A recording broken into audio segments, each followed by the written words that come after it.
in finding area, volume, arc length, and surface area. I displayed this last time, so if you already copied it down, you don't need to do it again, probably.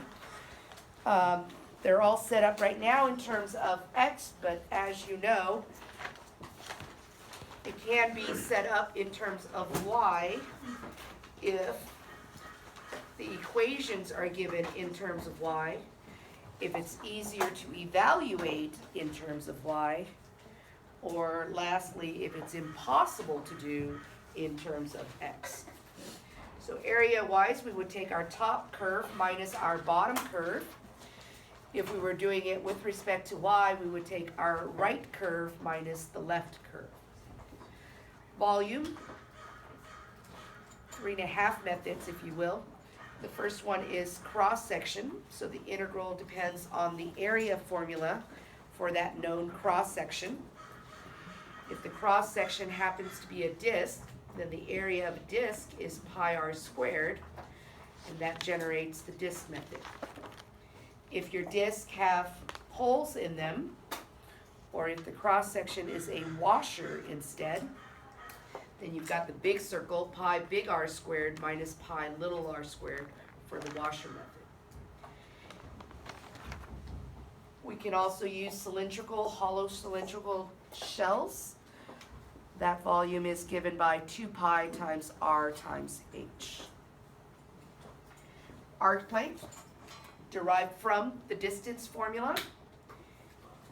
So it has that radical, and it's 1 plus f prime of x quantity squared, because we wanted to divide by dx quantity squared to get the dx outside of my radical. If you divide it by dy quantity squared instead, you get it in terms of y.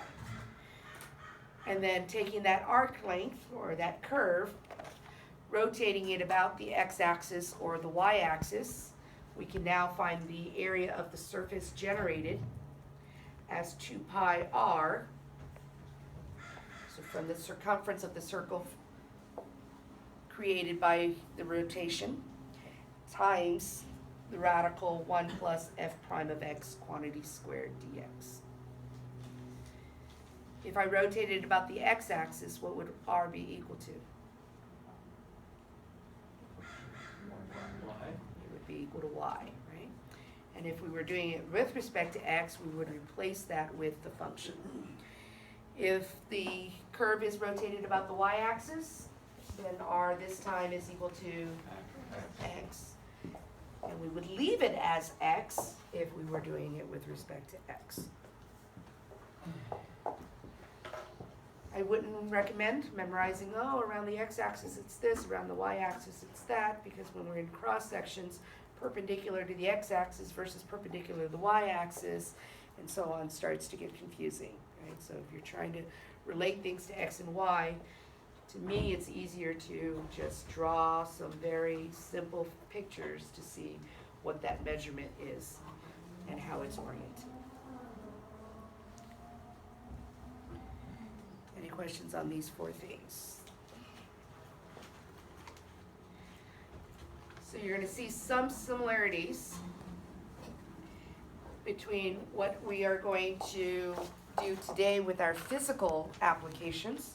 We are still going to exploit some of these geometric concepts in computing the integral that calculates the work done on an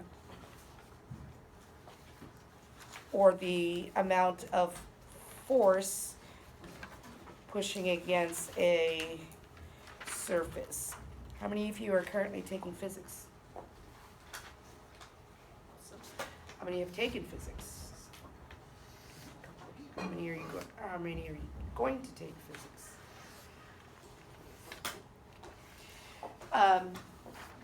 So the students who haven't taken physics yet might be at an advantage actually in today's lesson, because then you'll just kind of take our setup mathematically instead of trying to, what about friction and blah, blah, blah, and trying to impose all of these physical things that we are going to ignore in our application. We're only gonna look at two, like I said, the amount of work that is being applied and then the fluid force. And while these two concepts may or may not be tested specifically on the AP test, the idea of them setting up the situation and you breaking it down to geometric cross sections and such is what we're trying to convey. So we're just going to start off with work, and I'm going to be quite honest with you. Full disclosure, I do not enjoy physics as much as I enjoy math. Partly because, or probably a lot because, I did not have a very good physics teacher in high school, so for my first introduction to physics, whereas my calculus teacher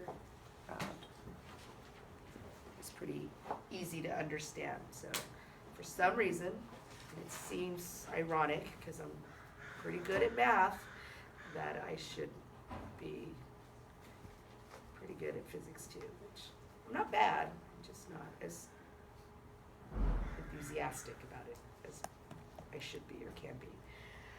I did take it in college. I did pass.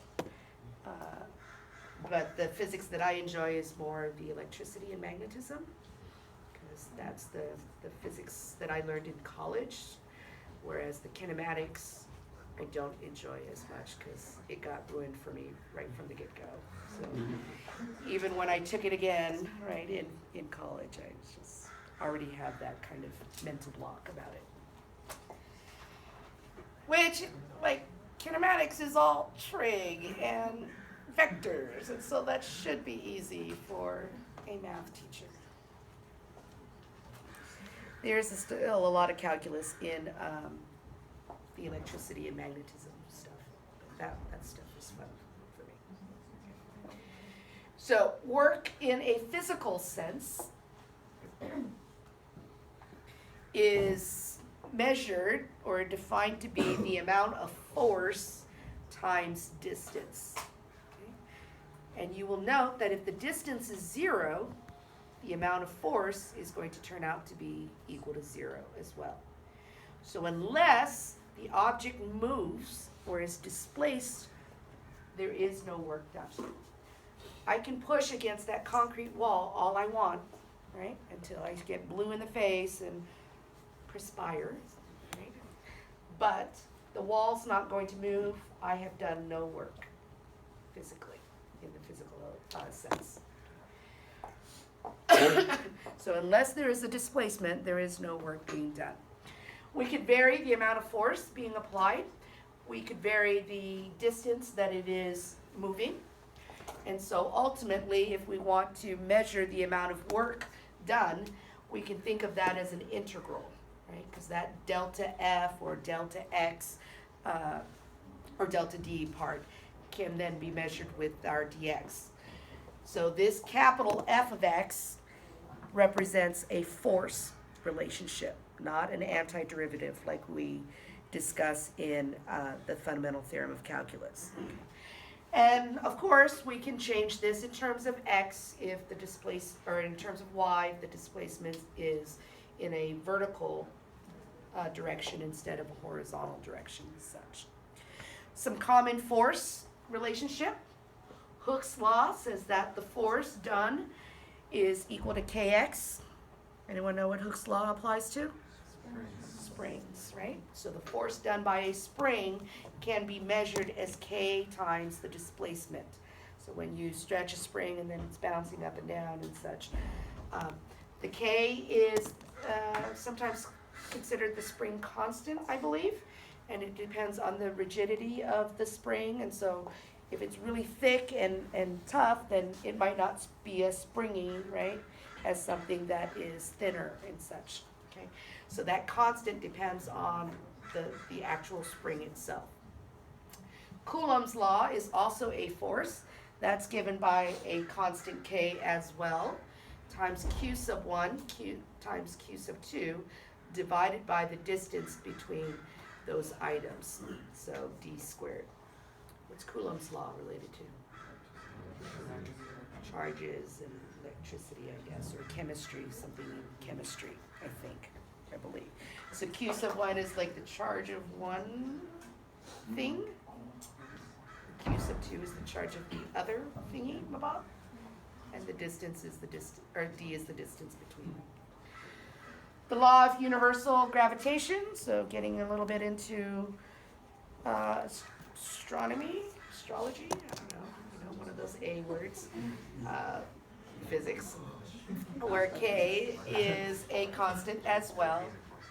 I know I shouldn't be disparaging, but I hear Mr. Shalik is a really great teacher, physics teacher. So I hope you guys are enjoying your physics experience. Times m sub 1 for the mass of the first object, and m sub 2 as the mass of the other object. D again is the distance between those two objects. Okay. So if I were calculating the amount of work done, I would replace this capital F of x with kx, or I would replace it with k, q1, q2, blah, blah, blah. And I believe your book may have some examples of those types of problems. They don't expect you to know physics to do calculus. They expect you to know calculus to do some physics. But so you're not expected to memorize these formulas. If they use it, they will say, work is computed as the integral of force times distance. If the force is this, then how do we do that? And so the idea here is you're just able to put all those pieces together. Okay? We are going to look at force in terms of gravitational force, or the force of gravity, and how gravity acts on an object as we are pumping some sort of liquid into or out of a container. So if I have a container, and it can be cylindrical, it could be spherical, it could be whatever shape, right? We're going to use our calculus to account for that. If I pour water into or coffee into my container, how much work is being done? Or how much effort do I need to put in to fill this cup up? Nothing, right? Gravity's going to take care of it for me. All I have to do is hold this, and the gravity is going to pull the coffee down. Okay? So work in terms of pumping into an object, as long as the object is already on top here, there's no work done, because it's just gravity pulling it down.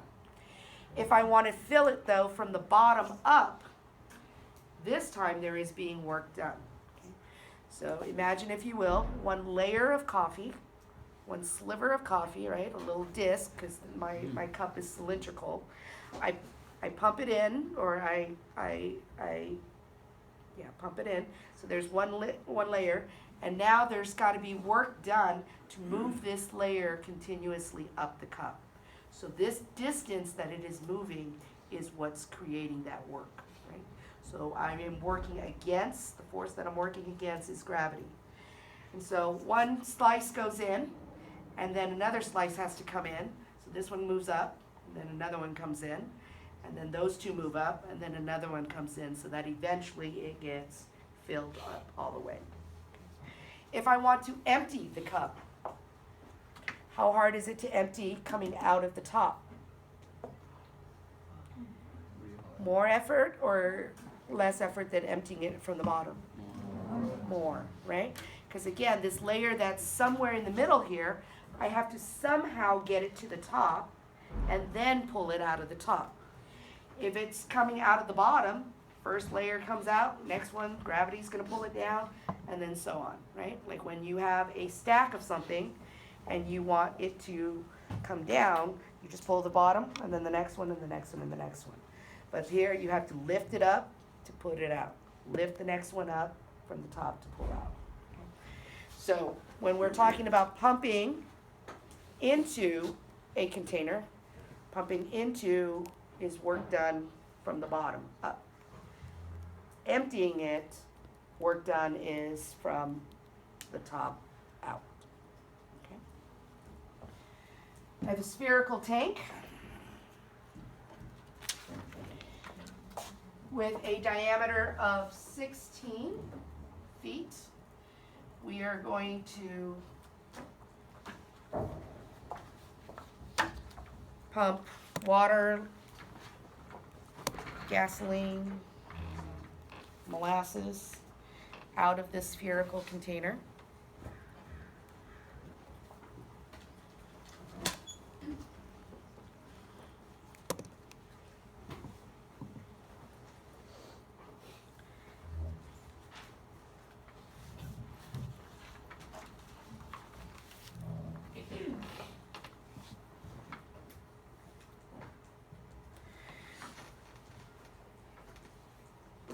So here's where I kind of ignore the physics as well.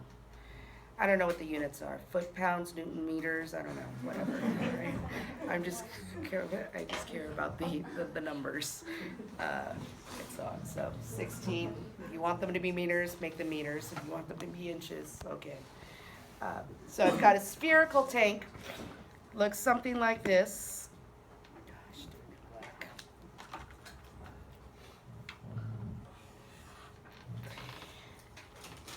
And now we're pumping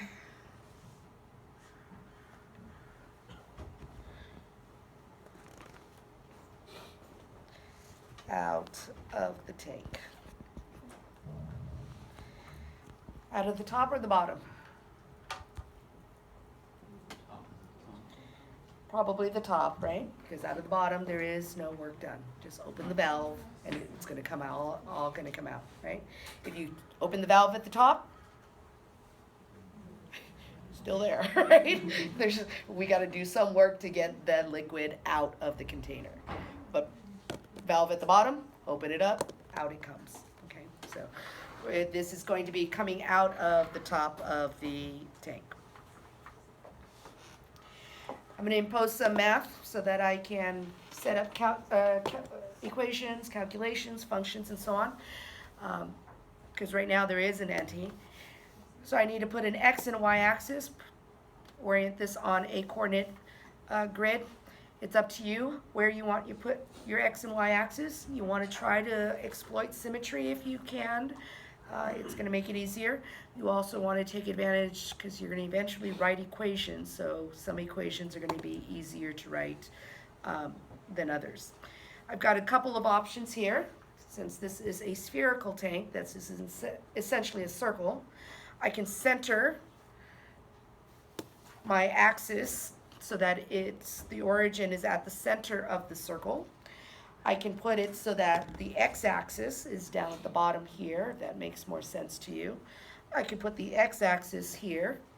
I could put the y-axis right down the middle, or I can put it over on the side here so that I only have to deal with positive numbers.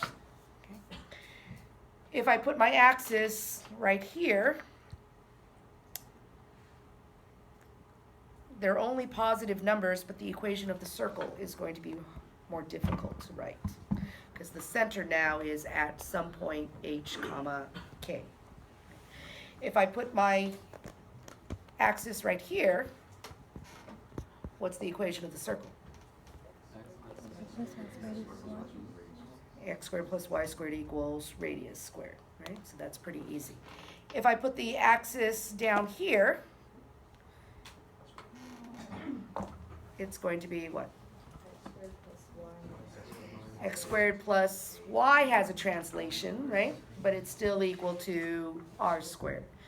And just for right now, I'm going to put it down at the bottom here. If you don't want it down at the bottom, tough. You can become a teacher and put it wherever you want. We'll talk about the merits of both.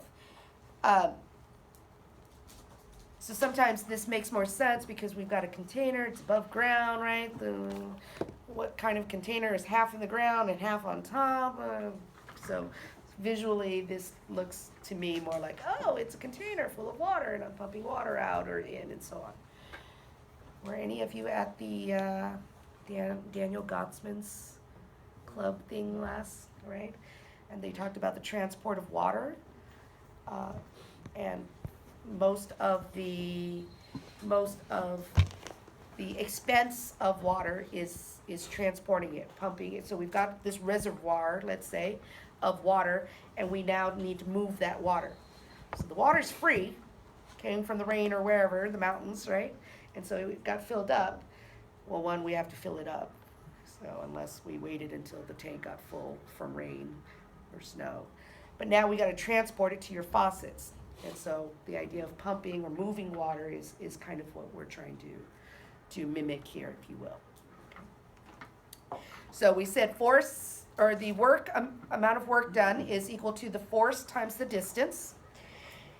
And the distance, it depends on which layer I'm talking about. There's one layer of water or liquid that's right here.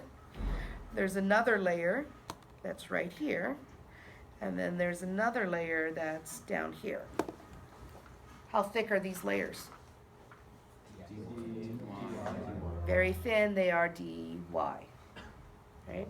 So in terms of thickness, it's going to be dy. How far does this top layer move if it has to go all the way up to the top? Where is this point? At 16, right? So this top layer doesn't have to go very far. It only has to go up to 16. This middle one has to go how far? 8. If it was the one right in the middle, it would have to go 8, right? And how far would this one have to go? 6. Less than 16, right? The one that has to go 16 is the one down at the very, very bottom, which is not really a point, really. So I'm looking at this distance here. This distance here. This distance here. How can I represent that variable distance?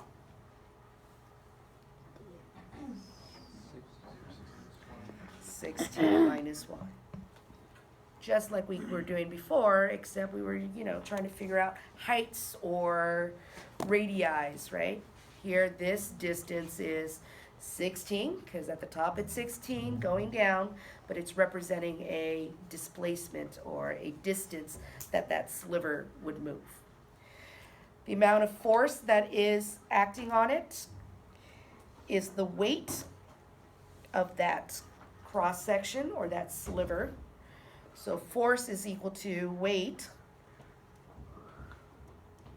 because all we're doing is working against gravity. So how heavy it is the force pushing down on or the earth pulling it down, I guess, times the density of the object. Because it can be that big, but if it's just water, that's not as heavy as if it was molasses, right?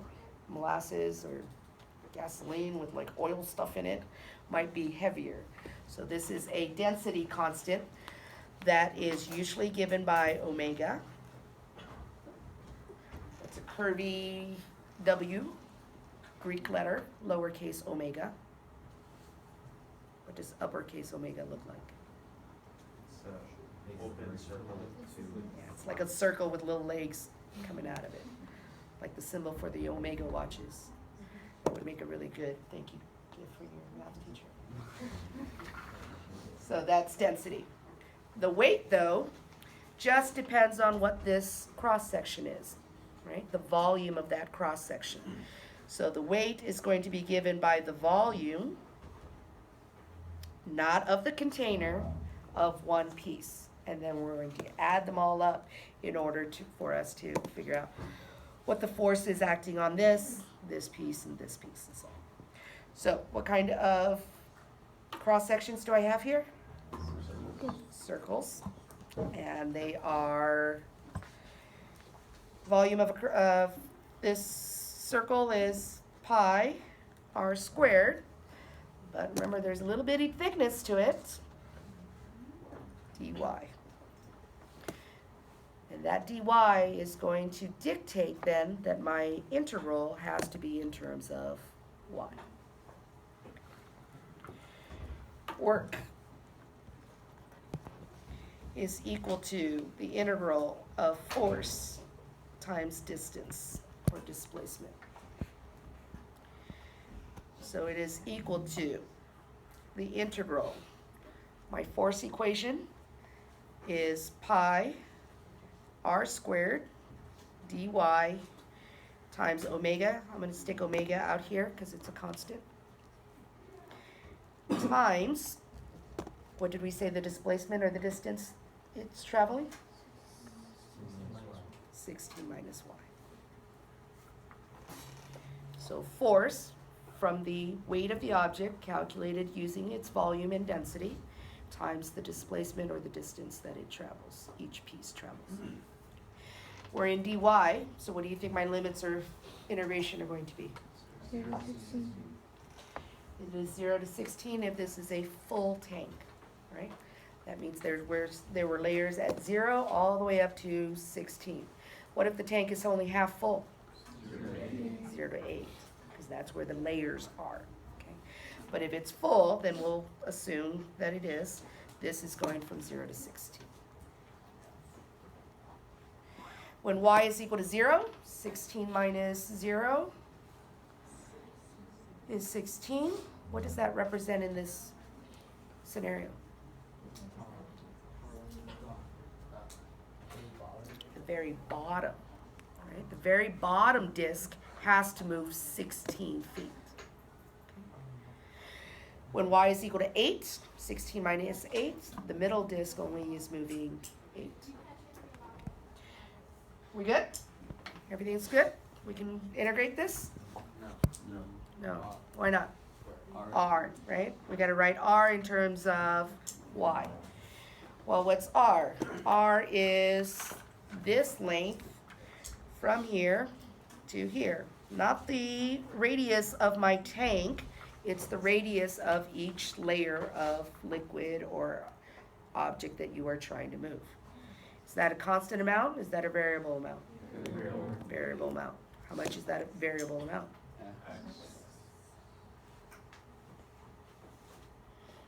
Now we're good, right? No.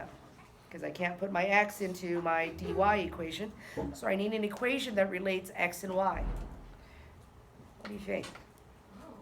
Well, maybe the circle, right? That we were writing. What's the equation of this circle? Plus y minus 8 quantity squared is equal to 64.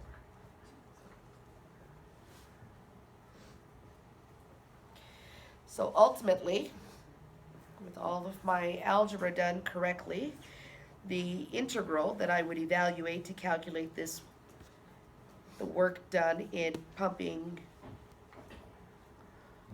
water, gasoline, molasses out of this tank, spherical tank, is equal to omega pi.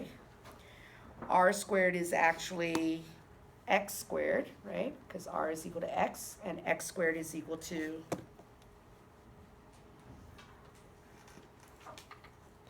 64 minus the quantity y minus 8, quantity squared.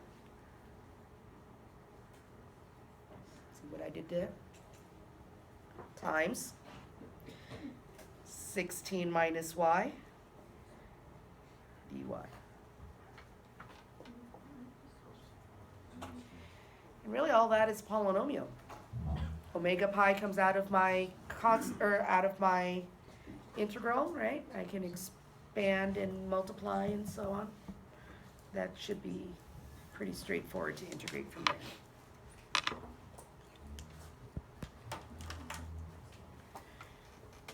Questions?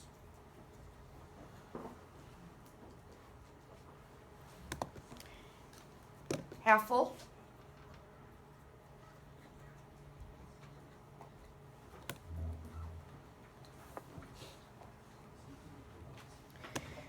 Using the same setup,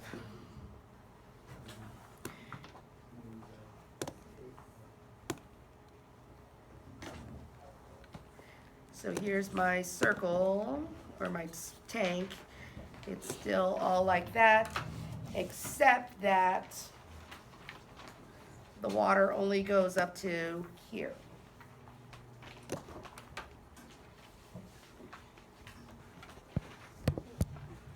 We already talked about how the limits are now going to change from 0 to 8 instead of 0 to 16.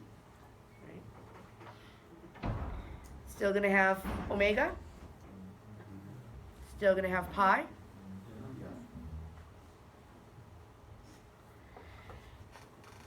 Is the radius still x?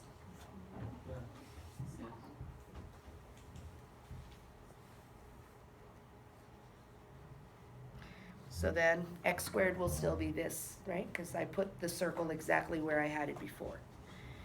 Is the displacement, is the distance still going to be 16 minus y? Yes, because the top is still at 16, even if it's only filled up to 8. Yes?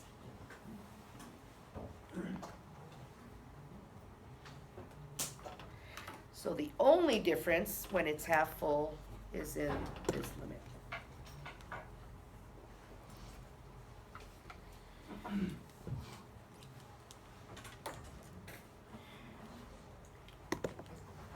Could the limit be 8 to 16?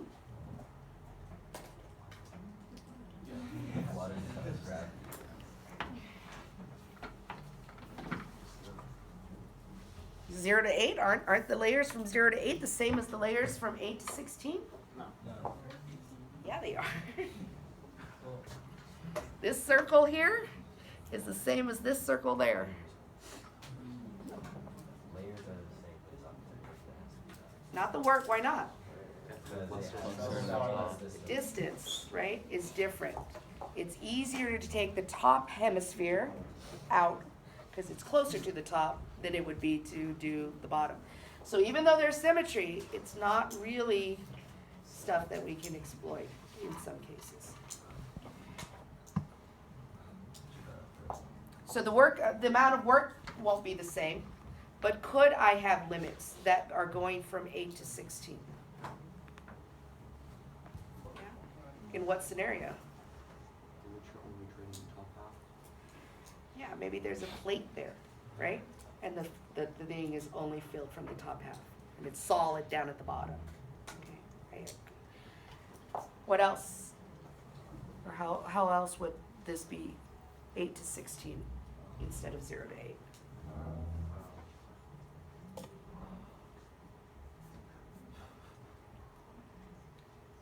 If I put my axes in a different place, right? Then the limits might be 8 to 16. Let's reorient this. And this time I'm going to put the axis right through the middle of my circle.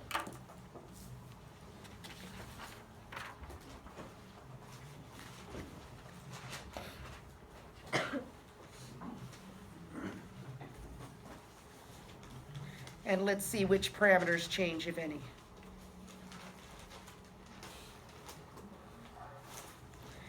And we'll do the all the way full. So, I guess we could do half full too. What do you guys want to do?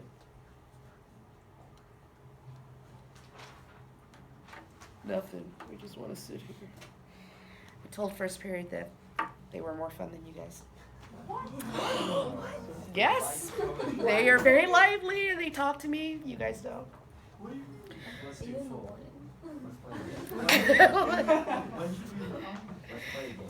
You guys don't even talk to each other.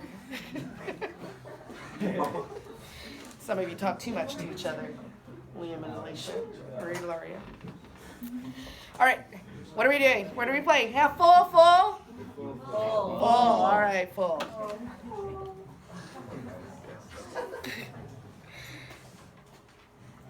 Amount of work done. Them fighting words, huh? Still have a... Yes, I want you to talk. I want you to talk math. I don't want you... I want you to interact. I want you to validate. I want you to be on point with your conversations, Ilaria and Liam. Integral from. It's okay, you guys are cute. From where to where?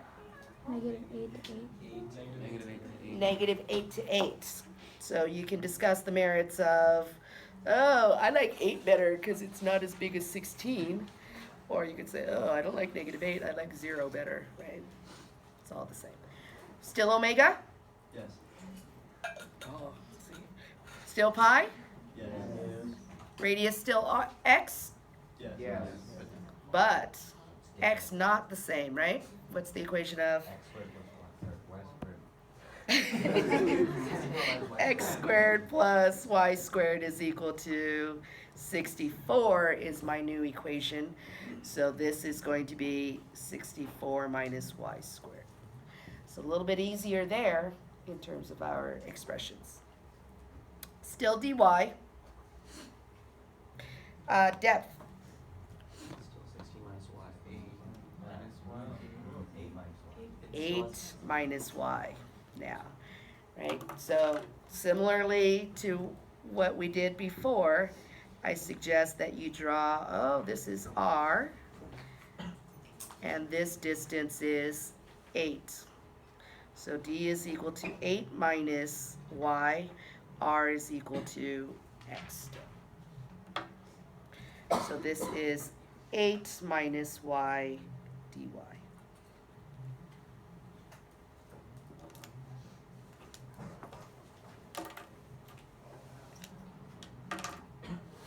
Yeah? Yes. I wouldn't be radical 64 minus y squared. Because it's x squared? But isn't the radius just x? Yes, but it's pi Oh, r. radius, okay. Yeah, yeah. So it is, but then you square it and then you lose the radical. Emma? I'm kind of confused what the omega It's the density of the object. So, like, I was trying to compare, water is not as heavy as molasses. So if you're trying to move molasses, you're going to have to do a lot more work because it won't move as quickly. So the fluidity of it, the viscosity, you know, all that stuff. So that be given as part of the problem? That of has the to be second given, step? Okay. right? Or you just leave it as omega as a constant. Gotcha. Slop is very dense. Slop. You know, when you're trying to feed the pigs and you have to fill a grain silo-ish trough.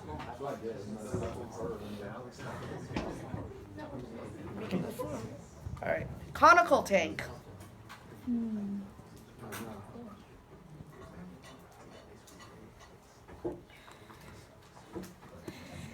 With a height that's equal to 10 and a radius that's equal to 8. The cone, we'll orient it this way. So they tell you it's a conical tank. Up to you to put the axes where it is most appropriate or where you would like them. Where do you think?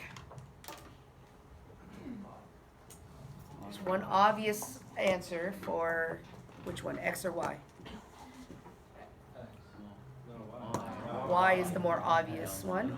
Y should go down the middle, right, to take advantage of our symmetry. X, though, we've got several options, really 2 that make sense.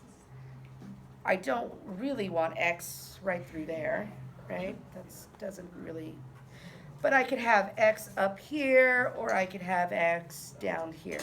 Where would you like your X-axis? Bottom. Down at the bottom is probably easiest. Okay. So top measurement is 10. 10. This one is not 4. 8. Radius is 8, right? So 8 to -8. If we care, we may or may not care because it's going to be dy. Can you tell that it's dy? This time we are going to pump water, into the tank. Okay, so it's empty right now. We're going to pump water into the tank, and we're pumping water into the tank from the top or the bottom? Bottom. Top is no work, right? Turn on the faucet, it fills up, right? It has to come in from the bottom for there to be any real work done. So conical tank, water in from the bottom.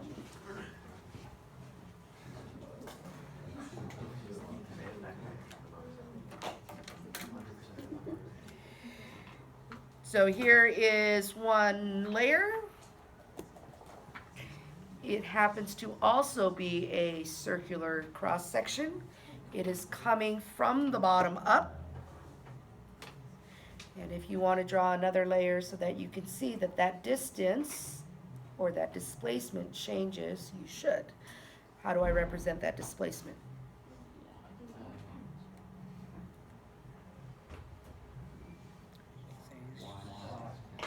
Because I asked.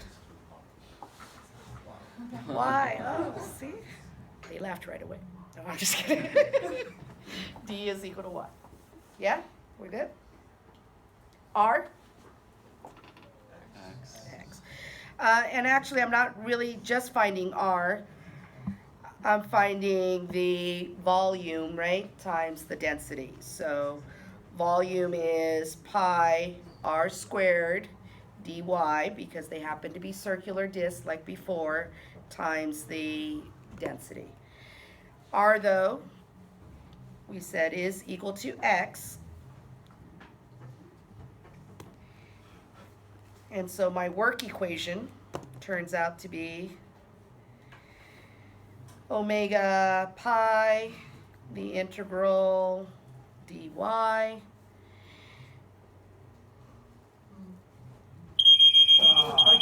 Again? Why did